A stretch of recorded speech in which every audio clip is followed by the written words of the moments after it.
ඊයේ දාපු වීඩියෝ එකත් එක්ක ගොඩක් කට්ටිය අහලා තිබ්බා සම්පම්ප් එකක් ඉන්ස්ටෝල් කරන අවස්ථාවක් පෙන්වන්න කියලා. මේ තියෙන්නේ අපි කරපු ඒ වගේ අවස්ථාවක්. මේ ගෙදර VPN tiles වලට සම්පූර්ණම මඩ් ඒ වගේම ගස් වල තියෙන roots ඒ ඔක්කොම ඇතුළට ගිහිල්ලා ඒවා ක්ලොග් වෙලා තියෙනවා. ඉතින් අපි මේ පරණ clay pipe ටික ඔක්කොම අයින් කරලා අලුතෙන් pipeline එකක් එළියෙන් එන VPN tile එකට connect කරලා තියෙනවා. මොකද මේකට ඉස්සර වෙලා ඔක්කොම VPN tile ටික P-trap එකක් හරහා ගෙදර main waste water line එකට තමයි සම්බන්ධ වෙලා තිබ්බේ.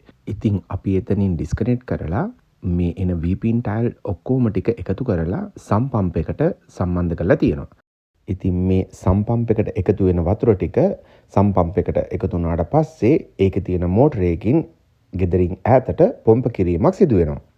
මේ තියෙන්නේ වෙනත් ගෙදරක අපි කරපු waterproofing අවස්ථාවක්. ඔයාලට පේනවද අපි මෙතන waterproofing material එකක් පාවිච්චි කරලා මුළු foundation එකම වහලා තියෙනවා. ඊට පස්සේ drain pipe එකක් foundation එක වටේට යවලා ඒක සම්බන්ධ කරනවා sump pump එකට. ඊට පස්සේ ඒකෙන් එකතු වෙන වතුර ටික ගෙදරින් ඈතට පම්ප් කිරීමක් සිදු වෙනවා. තවත් මේ වගේ වීඩියෝ එකකින් ආයෙ හම්බෙමු. මම කැනඩා බාස්.